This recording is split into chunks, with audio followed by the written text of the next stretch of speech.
Hello everyone, welcome to day one of triangle congruence. First thing I'd like you to do is go ahead and do your warm-up. When you finish that, start the video up again and we'll check your warm-up answers.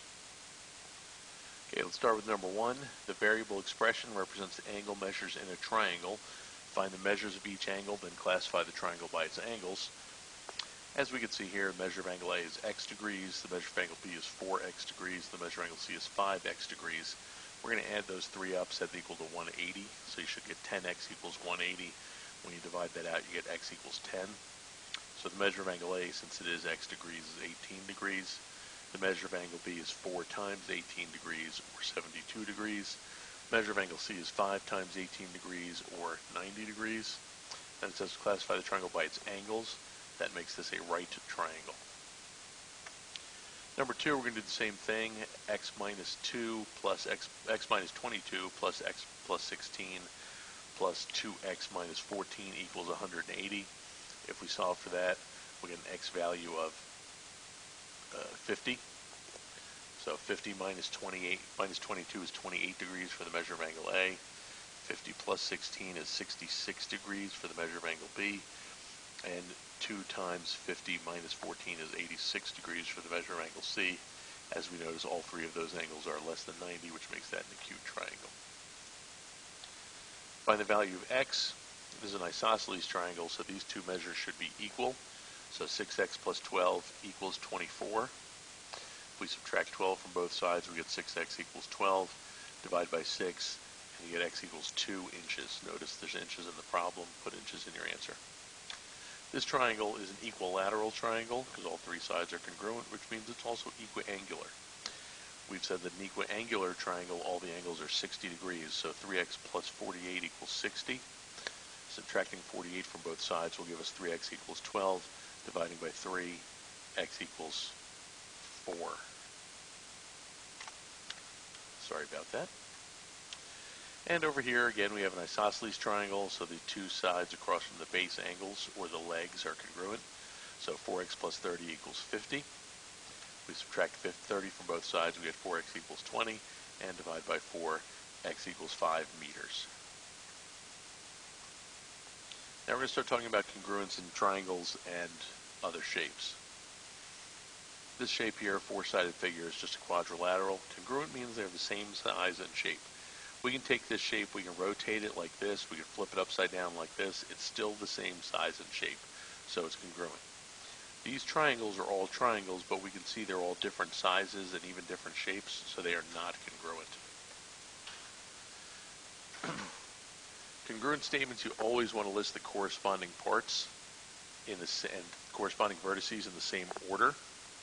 So if we look at these two triangles, we can see that angle A has one mark, angle F has one mark, side AB has one mark, side FE has one mark, and the same if you follow for angles B with E, angle C and D, side BC with side ED, side AC with side FD. So the triangle congruent statement, if we go in order, would be triangle ABC, following the angles, and that's going to be congruent congruent triangle FED. You have to match up the corresponding parts. The corresponding angles here would be angle angle A congruent to angle F. We can see they're each marked with one mark. Angle B is congruent to angle E because they are marked with 2 marks.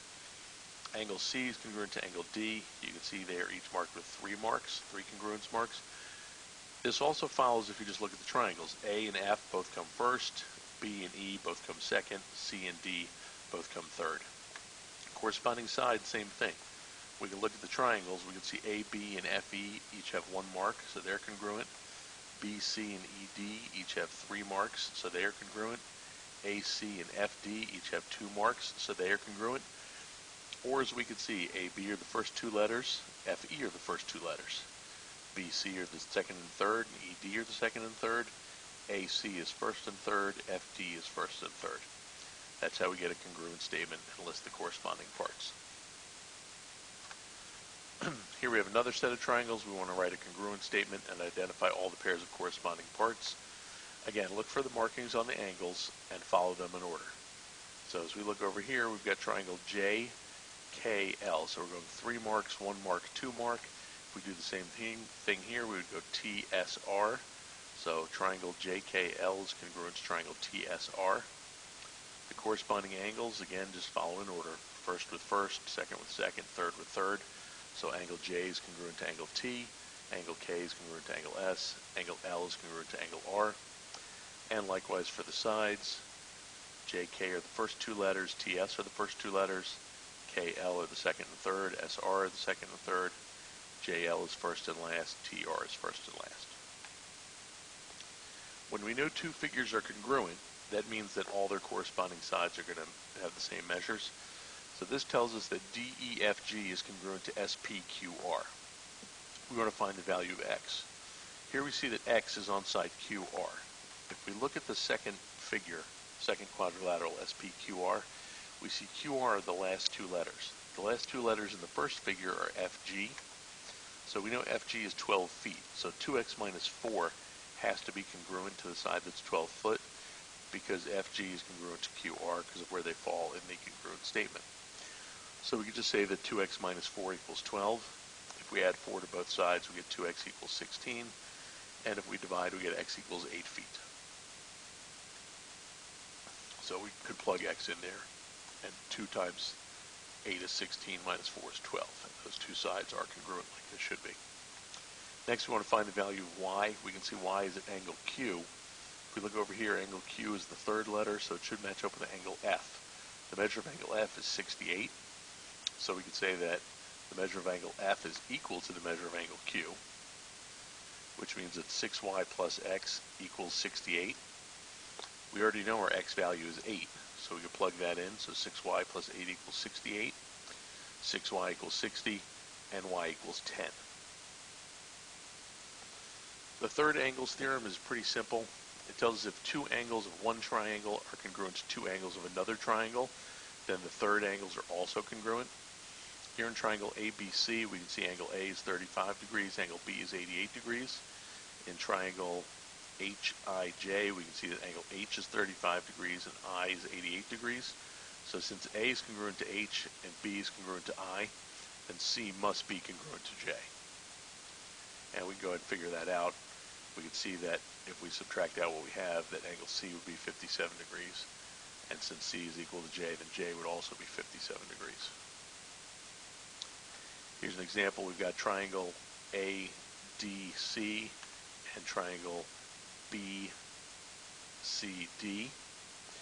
We know that the measure of angle A is 45 degrees. That means the measure of angle B must also be 45 degrees. The measure of angle D is 30. C must also be 30 because they're marked the same. So note that the measure of angle C, this angle, measure angle C, this big angle C, angle ACD, plus 30 plus 45 has to equal 180. So the measure of this angle C has to be 105 degrees. And since the measure of angle ACD is congruent to the measure of angle BDC, they must both equal 105 degrees. Properties of congruent triangles. Congruent triangles, much like real numbers, follow several properties. The reflexive property, I know it's your favorite. You guys write it every time you see something you don't know. That basically tells us that for any triangle ABC is congruent to triangle ABC. Triangle is congruent to itself. The symmetric property also holds true. It says if triangle ABC is congruent to triangle FED, then triangle FED is congruent to triangle ABC. You can just flip the order. Ignore that and. And last but not least, the transitive property says if angle ABC is congruent to, or triangle ABC is congruent to triangle DEF, and triangle DEF is congruent to triangle GHI, then triangle ABC is congruent to triangle GHI. So this is congruent to this is congruent to this has to be congruent to this. That's all for our notes on day 1 of triangles. When you come into class, you'll be practicing. Don't forget to come in with plenty of questions, and I hope you enjoyed the notes today.